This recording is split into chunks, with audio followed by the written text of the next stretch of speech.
tough. The top 8. The top 8? When I look at the top 8 and think I'm the best player, you know? Yeah. All right. Well, I mean, even in the top 8, what are you like 12.5% to win?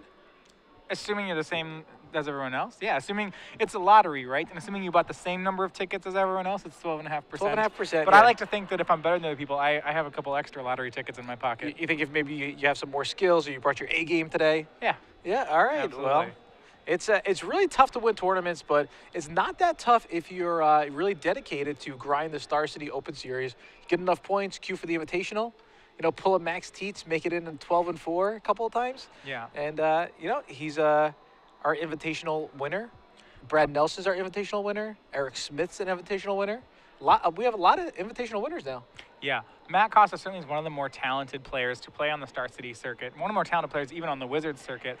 He did say about this matchup that this matchup is doesn't play to exactly what he wants because this matchup he feels focuses more on the decks and has fewer decisions in it, which means it'll be harder for him to outplay his opponent. Okay. Yeah, Costa was saying that he thought his worst matchups were decks with Sphinx's Revelations. And Which there are none of. Yeah, which there's none of. But also, against the very aggressive decks, game 1, he's not that well set up against them. After board, it gets a lot better because he's able to, you know, take out his Rakdos Return. He's able to take out a lot of the slower cards and bring in cheaper stuff like Anger of Gods, Doomblade, even something like Golgari Charm would help out. Yeah, remember, and this red-white aggro deck is not red-white Devotion. Red-white Devotion is kind of this big red deck almost. Yep. This is actually almost a mono-red aggro deck. This falls into that small creatures aggro that you think of. Exactly. All right, so Costa will lead off with a Blood Crypt. And Chris just has a Sacred Foundry there. Let's see what his turn 2 play is. Maybe to Ash sell it? Yeah, they trade a pair of fetch lands, and you know, the telltale thing when a mono red deck with so many 1-drops doesn't play a 1-drop and they kept on 7, you have to assume there's 2 creatures coming down on turn 2. Yeah, especially with Burning Tree Emissary is super powerful here. Costa does have an Abrupt Decay and I believe a Scavenging Ooze. Yeah, so that's going to be great. It's going to let him, first of all, kill one of these creatures and then eat it, have a potent blocker, and gain a life. Okay, exactly. So it looks like Costa, even though he mulliganed, his hand is pretty good. He has lands, he has some cheap spells. That's all you can really ask for with a Jund deck like Costa. Yeah, well, as is the way the Jund deck plays, you know, all it's really trying to do is kill things and play more lands until it can start playing its late game. Exactly. All right, so Chris swings in with both his guys. There's an Abrupt Decay. Costa will fall down to 18 here. And no follow-up play? Yeah, Butcher did have a Chandra's Phoenix that turn. He opted not to play it.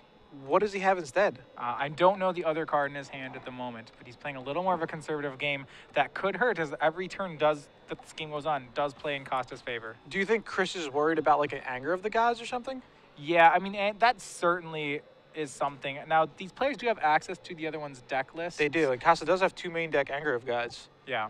But it's kind of interesting because if he does have the Chandra's Phoenix in his hand, he could even play like a post-combat Chandra's Phoenix. Right, once Costa plays that Abrupt Decay, I think that it's like the jig is up. You kind of know that he doesn't have the Anger of the Gods. Exactly.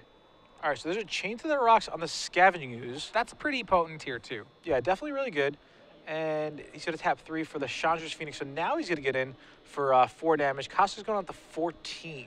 Yeah, so Costa definitely on the back foot here. There was a Mutavault made that turn as well for Butcher, so he does have 6 damage on the board. Yeah, surprisingly enough, Costa does have the Anger of the Gods. Yep, so there's going to exile a 2.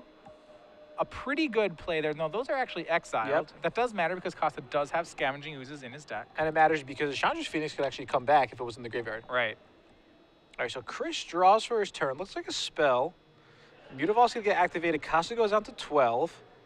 And there's a Rampager. Or Gorehouse Chainwalker. A Chainwalker, yeah. Yeah, the 3/2. So still a good clock represented by Butcher. He has Costa has managed to stay at 12, which isn't too bad here. And now is going to try to stabilize the board with Pelucranos World Eater. All right, Pelucranos, hopefully for Costa, he'll be able to untap with it. I see another Chain to the Rocks, though. Yeah, and we'll see he's going to chain that one to a different mountain. All right, and he's going to be able to swing in for 5. Costa's on 7. Costa's pretty low right now. It's getting low. Remember that Chris Butcher's deck is playing lightning strikes as well as shocks. It doesn't have too much direct damage, so Costa can get lower than you'd think. He doesn't actually have a card like Boros Charm. Okay, but Costa has a nice play here because Costa does have an Abrupt Decay, so he's going to be able to Abrupt Decay one of the Chain to the Rocks, and he'll be able to get back his creature. Yeah, and he can do that in combat, especially if Butcher swings here. He can get the Pelucranos back and block. Yeah, so actually things are kind of, turning towards Matt Costa's favor, especially with that second Scavenging Ooze that he just played. Right.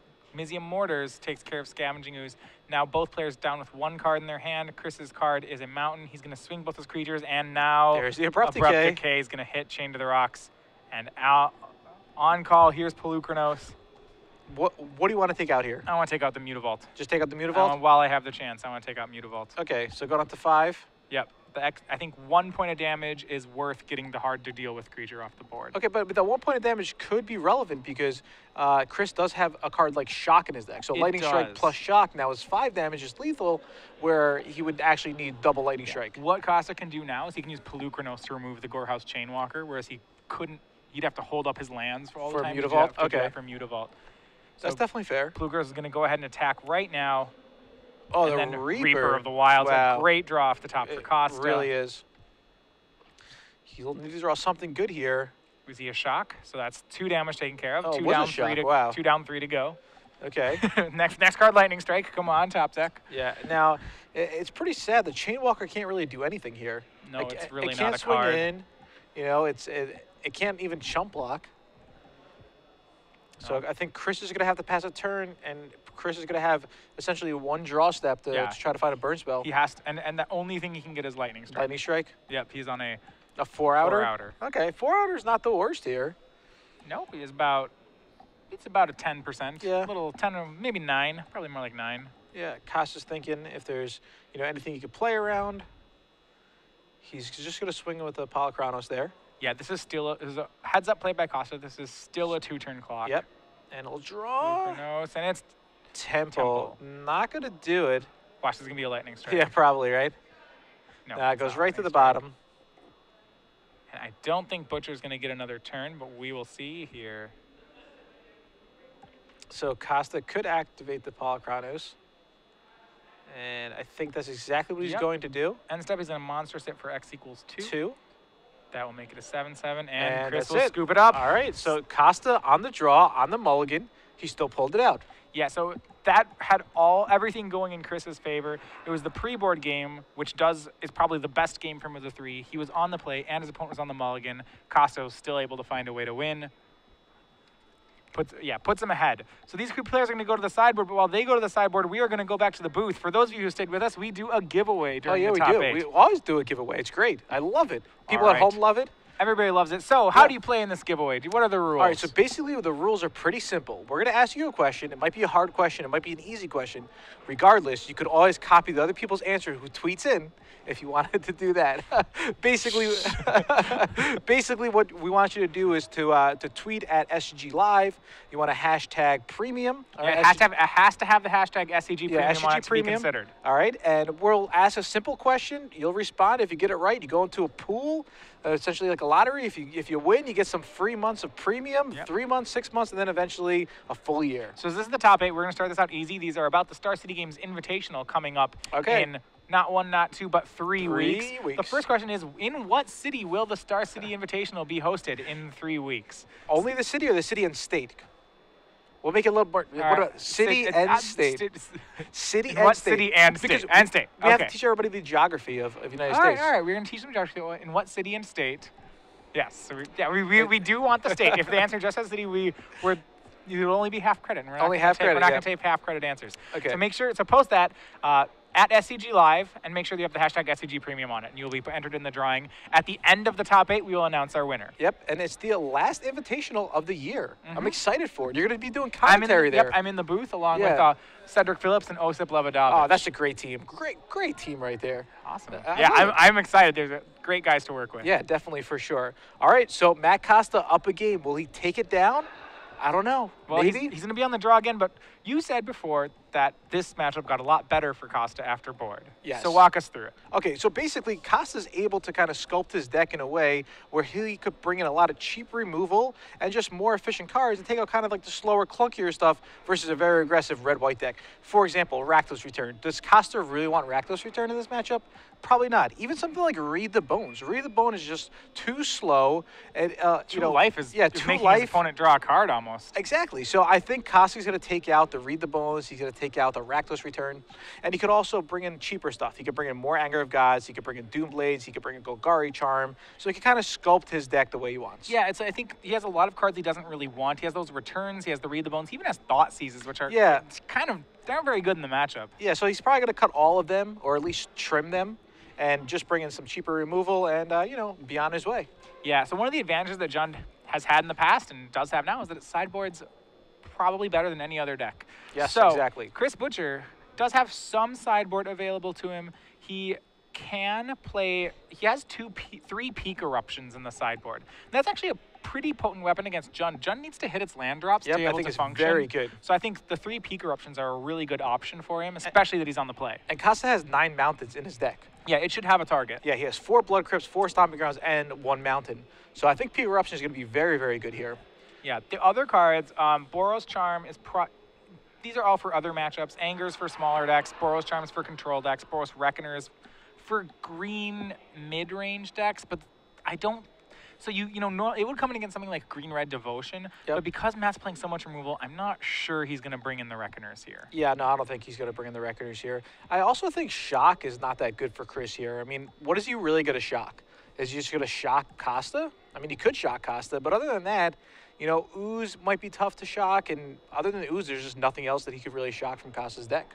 I think Mizzy Mortar is more powerful. No, Shock just goes upstairs. That's about it. Yeah, but I think Mizzy Mortar is more powerful, so he's able to actually have an answer to Stormbright Dragon just in case Costa starts, getting some momentum. Yeah, it's interesting. It's not the game plan that, removing Costa's threats isn't the game plan that Chris wants to be on, but it might be the game plan he's forced to be on. Yeah, because even Ooze, it's unlikely a Shock's going to take down an Ooze, where Mizzy Mortars, we even saw it last game, is able to take down an Ooze. Exactly. Yeah, so I think Chris is still a slight dog here, just because Costa is up a game and Costa is able to, kind of sculpt his deck. And Jund loves to play sideboard games. On the play, I like this for Chris. This game, I feel like he's about 50-50 to get, but if he gets it, game 3 is going to be a slog for him. Yeah, all right. And they're looking at each other's deck list. All deck lists are public information, so they're able to, kind of talk about how are you going to sideboard, what do you think I'm going to bring in, what do you think you're going to bring in. So both these Magic players seem, pretty friendly here. So it looks like they're just going over their sideboard plans one more time. Yeah. Yeah, so Costa will be on the draw. He is up a game. He was the 8 seed with Jund. Chris with the red-white aggro deck. Do you like the red-white aggro deck, say, over the mono-red devotion deck? I don't actually right now. No, you don't? Okay. It's had more success. He's the number 1 seed, and Yeah. it's actually, today, it has had more success than the devotion deck has had at that today. So maybe I'm wrong. Why do you think that is? Well, why is the red-white deck having more success? I think a matchup lot of dependent? I think a lot of it can be matchup dependent. Typically, the devotion decks, I think, well, the red-white, I guess the fast aggro decks are better against the devotion decks, right? Sure. So if there was a lot of mid-range and a lot of devotion, then this smaller red-white aggro is probably the better choice. Yeah. Where the devotion decks become better is when your format has more control in it. The red devotion deck is very good against, say, Esper. Okay, that's understandable. Yeah, and Chris actually has 4 main deck Chains to the Rock. So if he played against any of the mono blue devotion decks, he has a lot of answers to Master of Waves. That is a lot of Chain to the Rocks, especially in a deck like this. Yes, and Master of Waves, as we know, is the best card against the mono red devotion deck. Best card against just any red aggro deck in general. It's probably the best card against almost every deck. Almost every deck in the format. Yeah, it's just the best card in the mono blue deck. Yeah, yeah. I mean, think so. It's super powerful. I think mono blue plays all the powerful cards that you want to play because Jace, Night Veil Spectre, and of course Master of Waves and Thassa, they all work well together, and they're all individually very powerful cards. Yeah, it's finding a shell that you can play all 4 of those cards. Yeah. I mean, even in Master of Waves, where your devotion is 2, it's still really, really good. Still 6 power. Yes, 6 power for 4 mana, and it's spread across, and if you're playing against a red deck, they're not going to be able to kill Master. Exactly. Yeah. So did anybody get our answer correct yet? We've had a couple. A couple? We've had a couple people who only put the city. Only put the city. And I'm going to say, dude, guys, you got to follow directions. You gotta follow the rules. That's how it goes. All right, so city and the state, where the next Star City Invitational is going to be in just 3 weeks already. Yeah, only 3 weeks away. Yeah, that's great. Yeah, it's coming right up. Yeah, so it really is. If you're planning on going, if you've top 8'd, or if you are going to win that IQ this weekend, yeah, make sure you get your ticket. It's going to be loads of fun. Even if you aren't qualified for the Invitational, there is a Standard Open and there is a Legacy Open Yeah, that occur that weekend too. It is a regular Star City Open on top of the Invitational. And there's a Seal Deck Classic on Sunday. If you love Seal Deck, you can play that. Yeah, it's a a lot. great weekend. Yeah, $75,000 in prizes. It's that's a lot right there. I don't think the city that it's going to be in has ever saw $75,000. No, I don't think anyone's ever brought $75,000 to Las Vegas. To whoa. Did someone just give away the answer? Before? No. Oh, man. my. It's terrible. Glenn, get in the booth, Glenn. Come on. All right. You know what? Yeah. All right, so leave that Chris one is be. going to mulligan here. All right, so Chris on 6. And Chris kind of looks devastated on that mulligan. Mulliganing's not that bad. Even though I'm normally against it, it's not that bad. I believe I've heard you quoted as saying that you would rather lose than mulligan. That is true, but losing's not that bad either. For the most part. Okay. Yeah. All right, so it looks like Costa might still be in the tank here, looking at his hand. I feel like Costa is probably going to keep this. For the most part, no. Is he going to mulligan? Wow, I really wish, Costa could run over right here and tell us what his hand actually was. Well, I'm going to guess Costa's pretty safe with his mulligans. He really I played is. him with him a lot. He's he doesn't like hands with variance in them. Okay.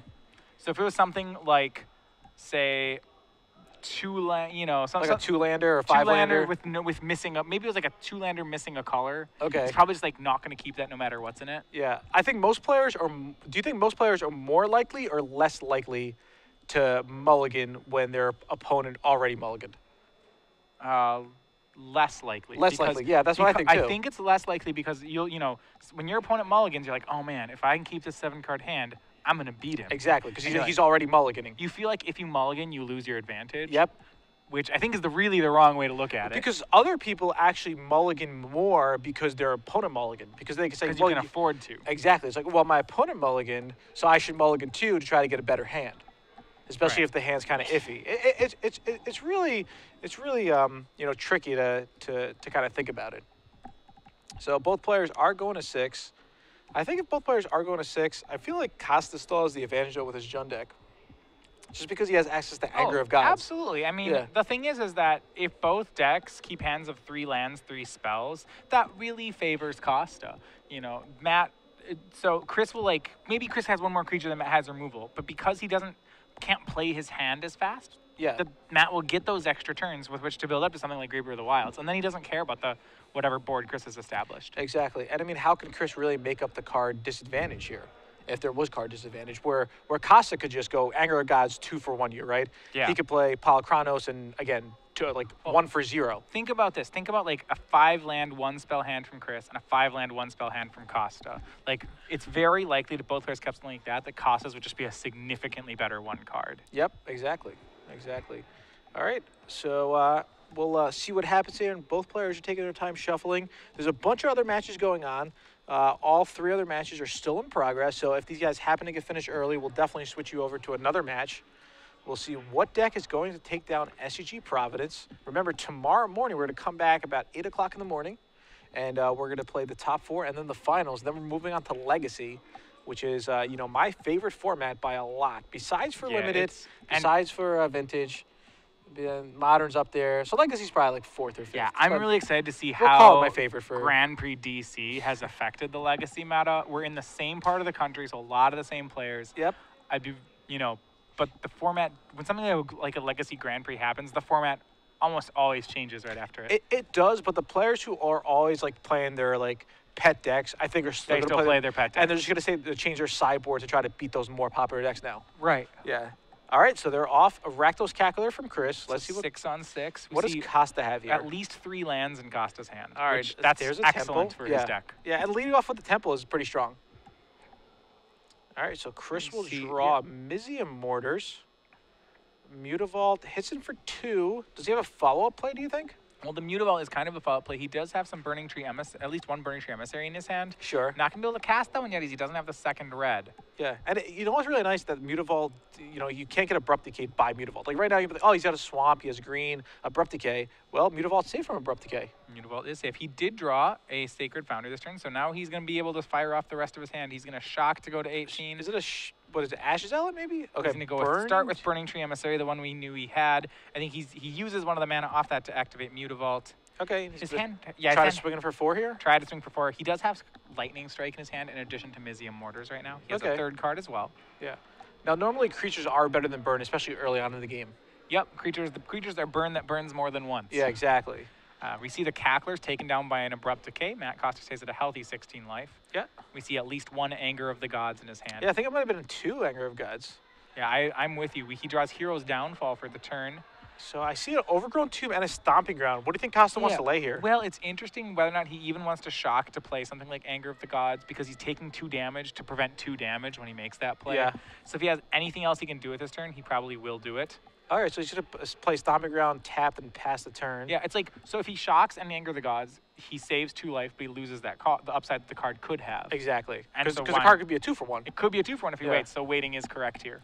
Okay, so Costa's going out to 12, and it looks like Chris is just going to play a Mountain and pass the turn here. He might go for a Lightning. Like, would you ever just, like, Lightning Strike the Dome? Eventually, yeah, when my opponent's at 3, I really like to Lightning Strike. Would you ever, like, Dome him from 12 here?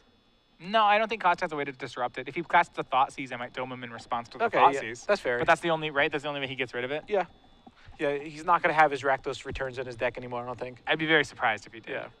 And Butcher's going to make a second Mutavault. That's actually becoming very relevant. These It Mutavaults really are going is. to be hard for Costa to deal with. I mean, Costa does have a Harrow's Downfall, which he'll be able to take out one of them. Yeah, his best answer to cards like Mutavault is stuff like Reaper of the I was Wild. about to say, It's a yeah, Reaper creature. would be so good here. Yeah, dealing with Mutavaults with spells is really difficult for Costa's Ooh, deck. Costa left it on top. It makes me think maybe it's something like a Scavenging Ooze. I would think it's a creature. Yeah. All right, so Costa's almost certainly going to Hero's Downfall one of the Mutavaults here. Now, I'm kind of surprised that Chris doesn't have a Hammer in his deck. Wouldn't it be pretty nice, like maybe on the sideboard? Mm-hmm. Especially in this type of a matchup. Yeah, Hammer is something he's opted. I was going to say something that people play instead of Burning Earth. He has neither in his sideboard. Yeah.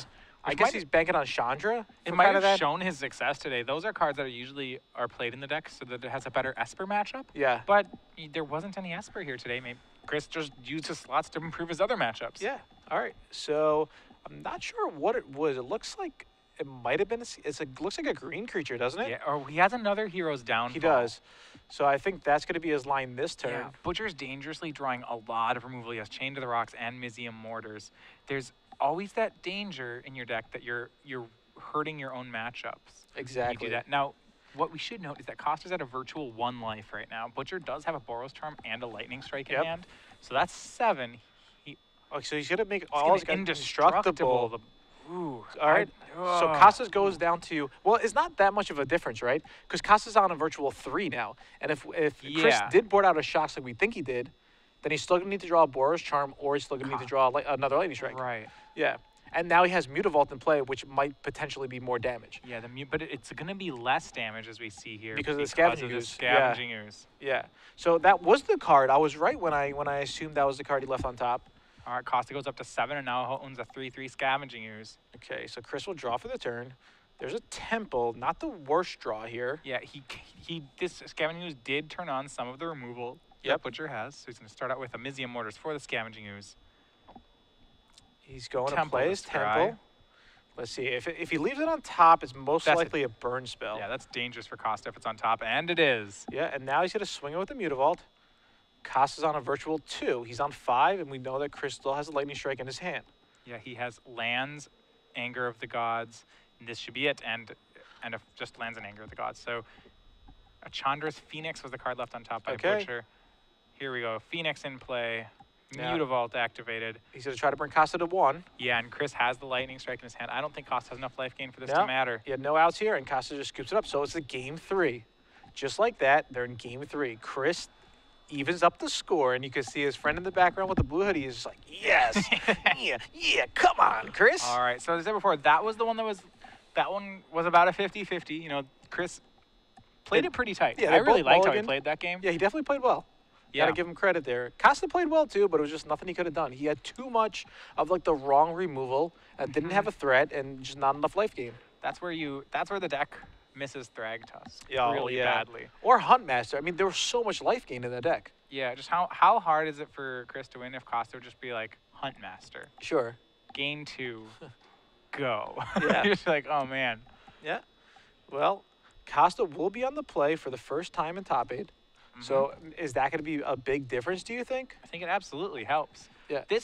I think this is one of the matchups where being on the play versus draw doesn't matter as much, especially when you look at Costa's game plan. His game plan is just to kill stuff and kill a bunch of stuff. Where it does help is because Costa's removal curve starts on 2. Okay. So say we had a game where it was like Chris goes 1 drop, Costa plays a tap land, Chris hits for 2, plays a guy, and then Costa starts removing every guy that Chris plays. In that game, Chris will continue to get to hit for 2 with his 1 drop over and over. Okay. So to like do 6, 8 damage. Sure. Whereas when Costa's on the play, the removal curve bumps 1 in Costa's favor, so he doesn't actually ever take damage off the 1 drop. Okay. So the advantage of being on the play is that if Chris curves out, Costa takes a 0 as opposed to taking 2 a turn. Okay, I think the one card that Costa really wants to see here, he wants to see a turn 2 Sylvan Carrot. That's a great play. Very, very important. It will allow Costa to ramp his mana. Also, an 0-3 is really good. An 0-3 with hexproof in this matchup is very, very good. Yeah, I mean, Costa, the thing that happened in that matchup is that there's these 2 cards that Costa really needs in the matchup, and they're Pelucranos and Reaper of the Wilds. Okay. Okay. And, you know, those cards, like, they stabilize the ground for him. Sure, sure. All right, now he's got an update. Luis wins, and he's going on to the top 4. Yeah, Luis Alfonso in the blue mirror actually takes down Ari Lax, so Ari is done for the tournament. Yeah. Luis will be waiting the winner of this matchup. Okay, so will it be Jun versus Mono Blue Devotion, or will it be Red White Aggro versus Mono Blue Devotion? As you can see, Luis is in the background right now. Who do you think he's pulling for here? Like, do you think he has a better matchup against Jun or a better matchup versus the Red White Aggro deck?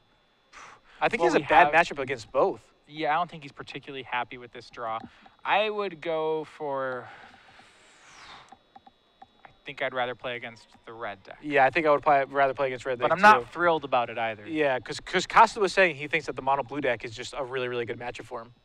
Yeah, and I think Costa's right. Yeah, I think so too. Removal, the deck has just enough removal to not get steamrolled, and then it has good creatures with which to not care about the other threats. Yeah, I think the only thing that Costa would go back and change, knowing that if he does win here in the top 4, he's going to play against the mono blue devotion deck, is just to max out on the Mistcutter Hydras. Those cards are just so good.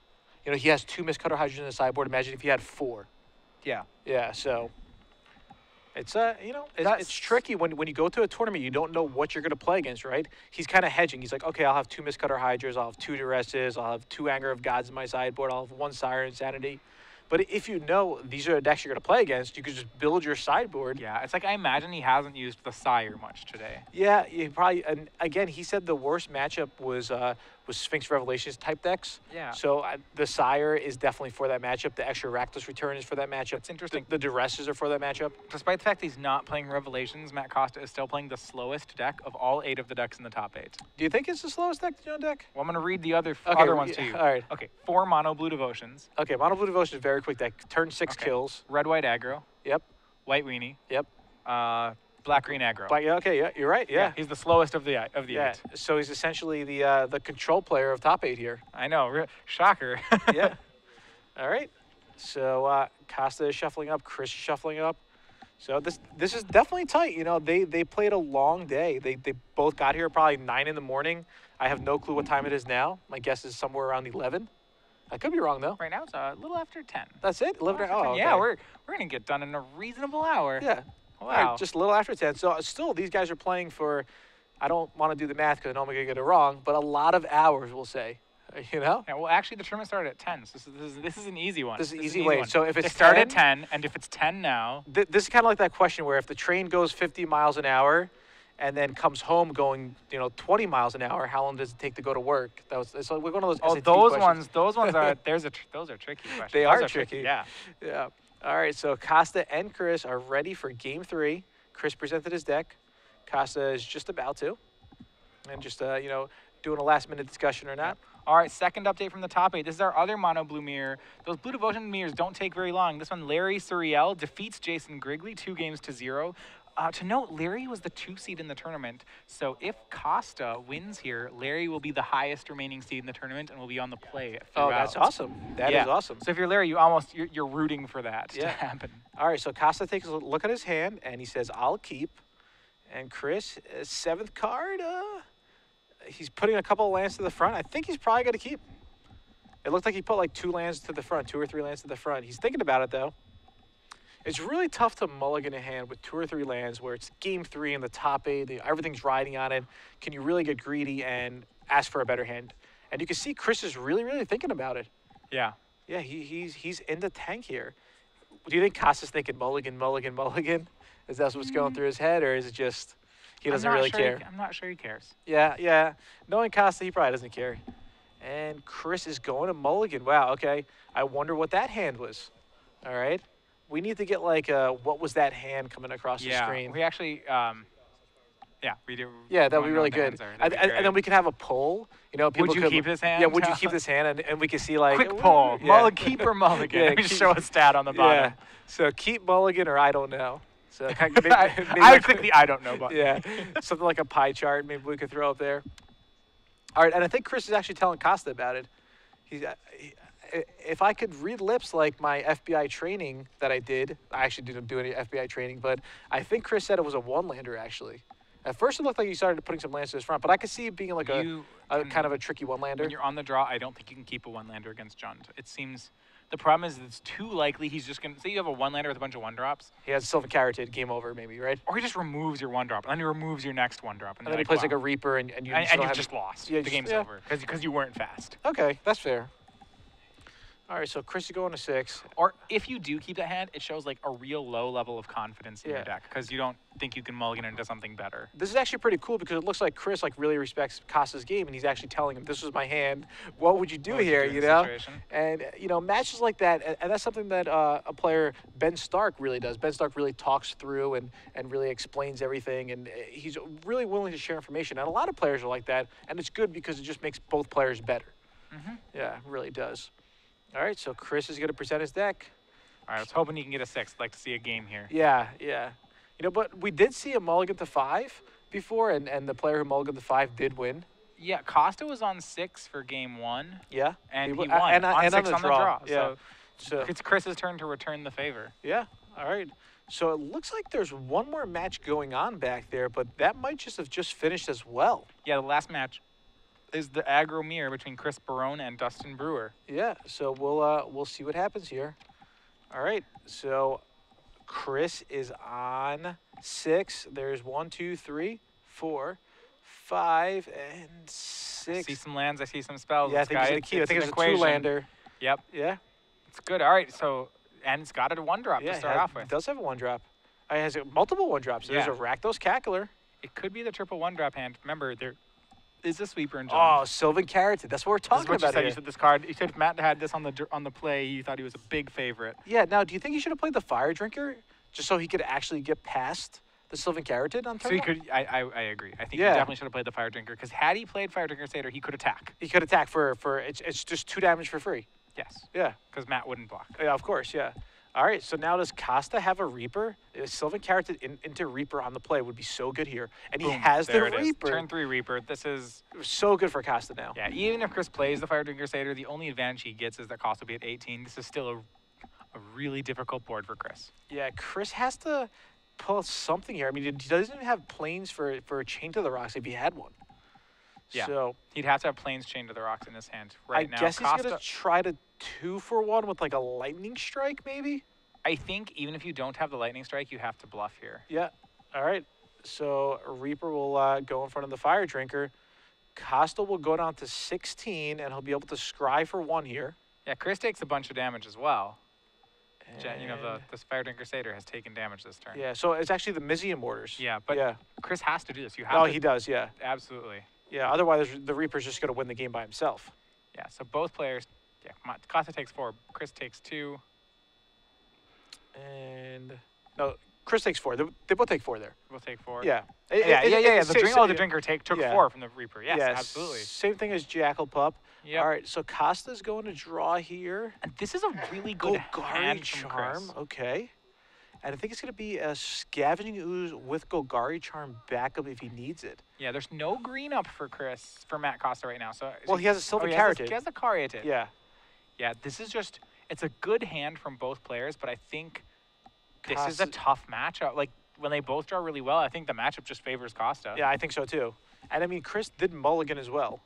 Absolutely. Even on the mulligan, the hand he's played would have been a good hand on 7. You know, 1 drop into 2 more definitely. creatures into removal spell 1 drop. Like that's pretty much going to according to plan. Okay, so there's a lightning strike on the scavenging ooze, and I think I Costa's like going that. to regenerate his team here. He's going to regenerate that scavenging ooze. Yeah, and that's he's exactly what he's going to do. regenerate his team. Okay, so now this opens a window for Chris. Chris is going to be able to attack for 6 damage here and bring Costa down to 10. Yeah, it because does that's tap the ooze. And it taps the Sylvan Carotid, which is the important thing. Yeah, well, he was already tapped from casting Golgari Charm. But yeah. Exactly, yeah. So swing for 6 puts Costa to 10. All right, Costa's And going to draw. No more plays for Butcher. He does not have enough mana to make that Gorehouse Chainwalker. Costa drew a Mizium Mortars, so he could just shock himself and overload Mizium Mortars this turn? I think he just does it. No, he doesn't. Okay, that's so Matt Costa to not make that play. I'm just gonna like, yeah, I can do that next turn. Yeah. Why should I play my spells? When I could not play them. Sure, yeah. Yeah, I can take 2, no problem. Okay. Chris will draw Boros Charm, but no white mana. See, if Chris had a Plains in play, I would say that would serve Matt right to not. But as it is, he's gonna get extra value out of the Mizium There's Mortars. a Chainwalker, yeah, he really is. And he's not going to take that 2 life from that Blood Crypt he would have had to pay. No, yeah, it's Yeah, I mean, it worked out for Costa. sure did.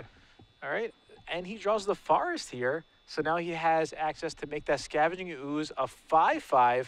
So Mizium Mortars Overload, this might be the end for Chris here. He's going to get 4 for 1. And now that Ooze is going to be a 5/5, and Chris is essentially going to be on a 3-turn clock. All right. Chris goes down to 11. Yep, this is our last match of the day, actually. In our other quarterfinal match, Chris Barone defeats Dustin Brewer. That means he'll be playing his black-green aggro deck against Larry Suriel tomorrow morning. So there might only be one Chris in the top 4. All right, Chris. Last one in, Chris. Yeah. Butcher. Chris draws Chandra's Phoenix. Will bring Costa down to 11. But I think Chris knows that that overloaded Mizium Mortars was just too much for him. Yeah, and you can see it on his face. Yeah. He has 3 in the pool. There's a Chandra's Phoenix. Costa will take it, going on to 11. And that Scavenging Ooze is just going to be huge. Unstoppable at this point. Yes. Yeah. Chris needs to draw a Boros Reckoner, and the one that, and when I say Boros Reckoner, I mean the one that we don't think he boarded in. Yeah. So if he boarded in out. Oh, Storm Breath Dragon. And Abrupt Decay still and in it's Costa's exactly hand. lethal, That's 11 lethal. damage. And that's it. And all right, Matt Costa onto the top 4. Chris, good job. You know, top 8, nothing to scoff at there. He was the #1 seed as well.